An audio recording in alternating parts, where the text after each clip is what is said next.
Good morning, students. I am Dr. Priyanka Bhalarao and welcome to my YouTube channel royal educational services. मेरे इस YouTube channel में आपको engineering mathematics से जुड़ी हर problem का solution मिलेगा। साथ ही साथ में अदर फील्ड में यूज होने वाले मैथ्स के भी मैं वीडियोस अपलोड करती रहूँगी। मेरा ये यूट्यूब चैनल 9, 10, 11, 12 और जेई के स्टूडेंट्स के लिए भी बहुत यूजफुल है। इसमें मैं बेसिक कंसेप्ट को अपलोड करती रहूँगी। और यदि आपको मेरा ये चैनल पसंद आए तो प्लीज़ इसको लाइक एंड सब्सक्राइब कीजिएगा। आज हम लेके आए हैं सीक्वेंस एंड सीरीज। ठीक है, आज का हमारा टॉपिक है सीक्वेंस एंड सीरीज। तो सबसे पहले हम डिस्कस करेंगे सीक्वेंस पे कि सीक्वेंस क्या होती है। ठीक है, अब सीक्वेंस, जैसे कि आप सबने ये शब्द सुना है कि सीक्वेंस, यानी स्कूल में भी आपकी टीचर बोलती थी कि सभी सीक्वेंस में चलिए, लाइन में चलिए। ठीक है, इसका मतलब होता है एक डेफिनेट ऑर्डर या एक डेफिनेट रूल को फॉलो करना, है ना। सीक्वेंस का मीनिंग ये होता है कोई डेफिनेट ऑर्डर या डेफिनेट रूल को फॉलो करके आगे बढ़ना, है ना, वही सीक्वेंस होती है।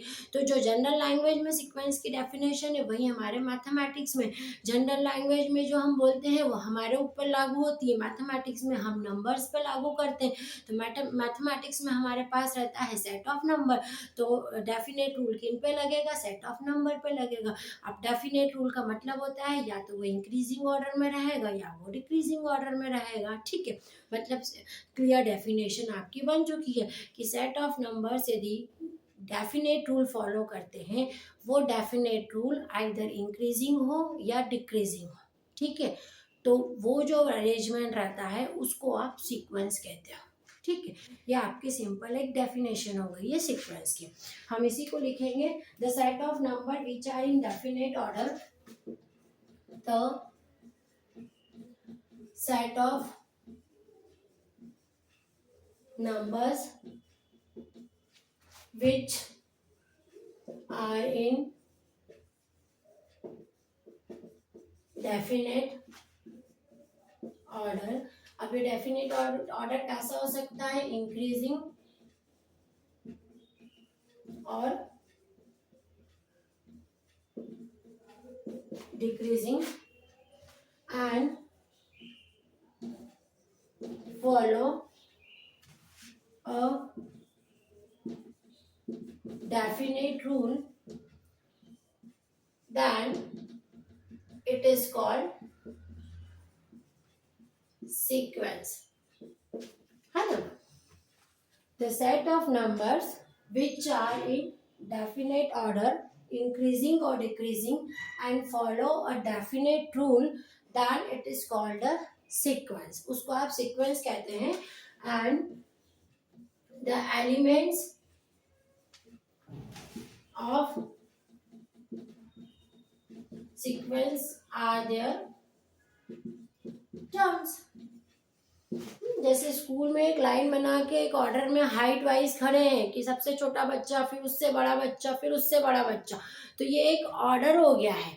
ठीक है, तो जिस ऑर्डर में स्टूडेंट्स खड़े हैं, जो ऑर्डर में लाइन बनी हुई है, वो एक पूरी सीक्वेंस हो गई है। और उसके अंदर उसके जो एलिमेंट है वो कौन है, स्टूडेंट्स हैं। वैसे ही हमारे मैथमेटिक्स में क्या हो गया है, रूल कौन फॉलो कर रहा है, सेट ऑफ नंबर फॉलो कर रहा है। अब रूल कैसा हो सकता है, इंक्रीजिंग ऑर्डर और डिक्रीजिंग ऑर्डर भी हो सकता है, बढ़ता हुआ क्रम और घटता हुआ क्रम। ठीक है, अब वो जो डेफिनेट रूल्स है, एक सीक्वेंस बन रही है। अब उसके अंदर कौन से एलिमेंट्स हैं, उसके अंदर नंबर्स हैं। वो जो एलिमेंट्स हैं उनको क्या बोलते हैं, उनको हम टर्म्स बोलते हैं। तो ये हमारी सीक्वेंस हो गई। हम एग्जांपल ले लेते हैं इसके, जैसे 1, 2, 4, 6, 8, ये एक सीक्वेंस का एग्जांपल है। 1, 3, 5, 7, 9, ये एक सीक्वेंस का एग्जांपल है। 18, 11, 4, -3, -10, ये सीक्वेंस का एग्जांपल है। अब ये दोनों कैसे सीक्वेंस है, ये बढ़ती भी सीक्वेंस है ना, 1 के बाद 2, 4, 6, 8, 1, 3, 5, 7, 8, यानी ये इंक्रीजिंग ऑर्डर वाली है। तो ये कैसा है, इंक्रीजिंग ऑर्डर वाली, इंक्रीजिंग सीक्वेंस। अब ये वाली कैसी हो रही है, ये डिक्रीजिंग ऑर्डर वाली सीक्वेंस हो रही, घट रहा है इसमें, डिक्रीजिंग सीक्वेंस। ठीक है, तो ये हमारा पूरा सीक्वेंस के बारे में था। सीक्वेंस यानी the set of numbers which are in definite order, increasing और decreasing and follow a definite rule, it is called a sequence, है ना। अब हम सीक्वेंस के साथ ही हम देखेंगे सीरीज, है ना।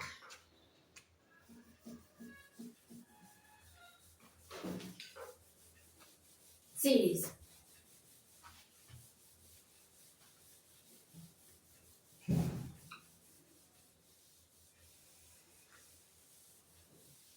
अभी जैसे मैंने आपको सीक्वेंस बताई, ये मैंने आपको सीक्वेंस बता दी, ठीक है। अब सीरीज की बात करते हैं ना, तो जब हमारी सीक्वेंस के बीच में प्लस का ऑपरेटर लग जाता है, प्लस ऑपरेशन से वो कंबाइन हो जाती है, तो वो सीरीज बन जाती है, ठीक है। हम सीरीज का फॉर्म लिखेंगे, if terms of sequence are combined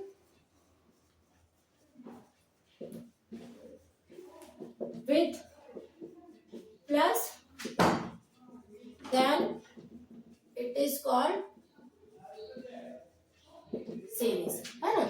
जब उनके बीच में प्लस साइन लग जाता है, जो ये एलिमेंट रहते हैं ना, जो टर्म्स रहती है, इनके बीच में प्लस साइन लग जाए तो ये सीरीज बन जाती है। जैसे ये सीक्वेंस में इसको 1 + 2 + 4 + 6 + 8 कर दूं, तो ये मेरी एक सीरीज बन गई। इसमें लगा दो 1 + 3 + 5 + 7 + 9 + ये कर दूं, तो ये मेरी एक सीरीज बन गई। मतलब आपको ध्यान रखना है कि यदि सीक्वेंस के जो टर्म्स है उनके बीच में प्लस का साइन आ जाता है, ये इस टाइप से, ठीक है, तो ये सीरीज में, इसको ही सीरीज बोलते हैं।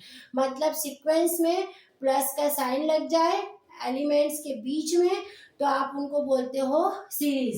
If the terms of sequence are combined with plus, then it is called a series. अब ये सीरीज कैसी होती है, फाइनाइट सीरीज भी होती है और इनफाइनाइट सीरीज भी होती है, ठीक है। कैसी होती है, फाइनाइट सीरीज और इनफाइनाइट सीरीज, है ना। अब फाइनाइट नाम से ही समझ में आ रहा है कि फाइनाइट सीरीज मतलब कैसी सीरीज होगी, जिसमें नंबर ऑफ एलिमेंट कैसे होते हैं, फाइनाइट होते हैं, ठीक है। तो जिसमें नंबर ऑफ एलिमेंट फाइनाइट है, जैसे मैंने ये ले लिया 2 4 6 + 8 अप टू, मैंने बोल दिया कि ये हमारे पास केवल 16 तक आएंगे, ठीक है। तो आपके पास यहाँ पर एक लिमिट आ गई कि ये जो सीक्वेंस है वो कैसी है, 2 से लेकर 16 तक ही है, तो ये आपकी कैसी हो जाती है, फाइनाइट सीरीज हो जाती है, ठीक है। अब उसके बाद में है इनफाइनाइट सीरीज, यानी जैसे कि ये सीरीज है 1 + 2 + 4 + 6 अप टू पता नहीं इंफिनिटी तक जा रही है ये, तो ये आपकी इनफाइनाइट सीरीज होगी, है ना। तो सीक्वेंस के ही जो टर्म्स है उनके बीच में प्लस साइन लगने पे सीरीज बनती है, और सीरीज 2 टाइप की होती है, फाइनाइट सीरीज और इनफाइनाइट सीरीज। फाइनाइट सीरीज वो होती है जिसमें आपको लिमिट पता हो कि यहीं तक है, ठीक है। इनफाइनाइट सीरीज वो होती है जिसमें इनफाइनाइट तक जा रहा हो, जो चलती रहती है, वो इनफाइनाइट सीरीज होती है, ठीक है।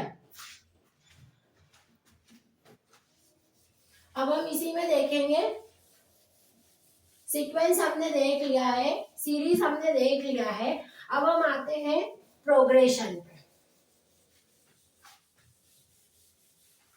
क्योंकि प्रोग्रेशन भी सीरीज का ही पार्ट है,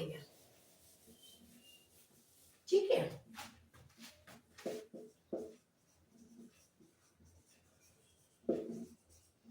प्रोग्रेशन, है ना। अब मान लो व्हेन अ सीक्वेंस और a series is arranged in a definite law, है ना। अब सीक्वेंस आपको पता है, सीरीज आपको पता है, ठीक है।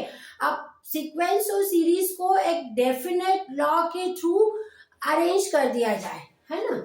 इफ अ सीक्वेंस और series is arranged by definite law, then it is called progression. Means है ये सीक्वेंस और सीरीज का ही पार्ट है ये हमारी, कि अगर कोई सीक्वेंस और सीरीज को यदि डेफिनेट लॉ में अरेंज कर दिया जाए तो आपको प्रोग्रेशन मिल जाता है। ठीक है, इसकी सिंपल डेफिनेशन है, if a sequence and series is arrange by a definite law then it is called the progression. अब ये प्रोग्रेशन तीन टाइप के होते हैं, एक अर्थमेटिक प्रोग्रेशन होता है, एक ज्योमेट्रिकल प्रोग्रेशन होता है और तीसरा होता है हार्मोनिक प्रोग्रेशन, है ना। तो हम यहाँ लिखेंगे, फर्स्ट हमारा लिखेंगे अर्थमेटिकल प्रोग्रेशन, जिसको कि हम एपी बोलते हैं। ठीक है, एपी। दूसरा होता है ज्योमेट्रिकल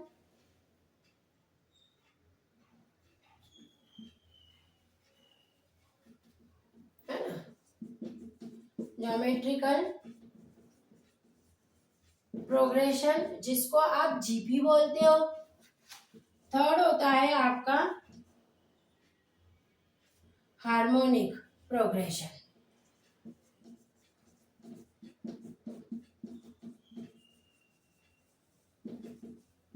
जिसको कि हम एचपी बोलते हैं, है ना। तो आपका ये प्रोग्रेशन का टाइप हो गया arithmetic progression AP, geometrical progression GP और हार्मोनिक प्रोग्रेशन एचपी। ठीक है, अब ये जो प्रोग्रेशन है, हर प्रोग्रेशन सीरीज होता है, पर हर एक सीरीज जो है वो प्रोग्रेशन नहीं होती है, ये आपको नोट करना पड़ेगा, है ना। आप लिख लेंगे every progression is a series but every series is not progression। ठीक है, तो ये तो मैंने आज आपको बेसिक कंसेप्ट बताया है सीक्वेंस, सीरीज एंड प्रोग्रेशन। ठीक है, ये एक सीक्वेंस है जिसमें एक डेफिनेट रूल फॉलो हो रहा है। ठीक है, तो वो आपकी सीक्वेंस हो गई है, उसके अंदर जो एलिमेंट होते हैं उन्हीं को आप टर्म्स बोलते हैं। यदि उन एलिमेंट के बीच में प्लस का साइन लगा दे तो वो सीरीज हो जाती है ना। और वो सीरीज और सीक्वेंस जो कि अरेंज हो कोई डेफिनेट लॉ के थ्रू, ठीक है, तो वो प्रोग्रेशन हो जाता है। अब यही प्रोग्रेशन तीन तरह के होते हैं, arithmetic progression AP, geometrical progression GP और हार्मोनिक प्रोग्रेशन एचपी, है ना। और हमको इसमें ध्यान रखना है कि हर एक प्रोग्रेशन सीरीज होता है, पर ये जरूरी नहीं है कि हर एक जो सीरीज है वो भी प्रोग्रेशन हो। ठीक है, तो आपको ये मेरा वीडियो पसंद आया है तो इसको प्लीज लाइक एंड सब्सक्राइब कीजिए, आप इसको नोट डाउन कर लीजिए।